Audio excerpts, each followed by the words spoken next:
बिस्मिल्लाहिर्रहमानिर्रहीम अस्सलाम वालेकुम वेलकम छ तुहन बेक एट सान यूट्यूब चैनल पे नाव छ कुक विद अमरीन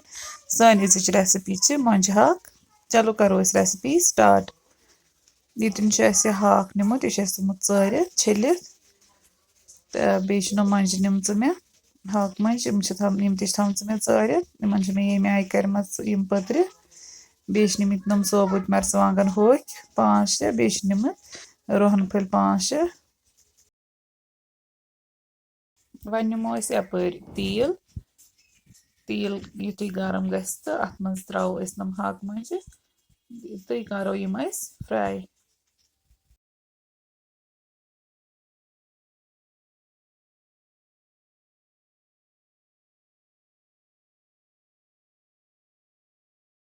monje गई तन फ्राई तो अतन त्रो वन अत लेद्र चमच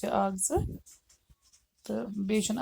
बाकी मसाल त्रोन कहें बे त्रो अत मज थमित सोबुत मरचवांगन यम त्रो अत मज यपर थो इंडक्शन वन तम ऑफ कर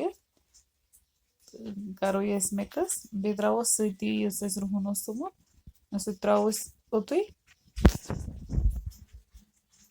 युथु 2-5 सेकंड दिमो अत इथे करो मिक्स तो त्रोस अम पत आब अत बे कहन मसाल त्रोन अत बदियान वदियान त्रोन कहें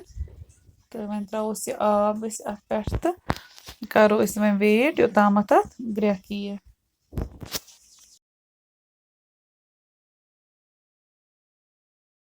यन अत वन यह ग्रेकान तो वन त्रो अत मज हाक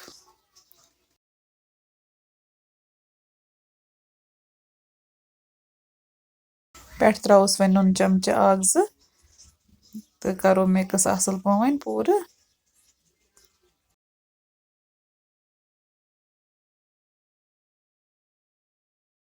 मिक्स करने पत थो 10-15 मिनट इथे थोस न पे ढक्कन बंद कह अत गई 10-15 मिनट लगभग ग्रेकान इथे ठंड यल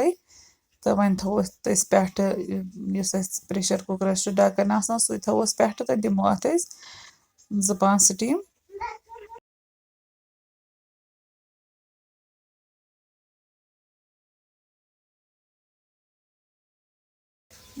2-5 स्टीम दिन पत तुल अत यह ढक्कन थोद तो यह गोमुत रेडी यह सॉफ्ट गोमुत तो वन थो हाई फ्लेमस पे 10-15 मिनट भी इथे तो तम पत करो पे सर्व वन करो सर्व तो सानी रेसिपी ये अंत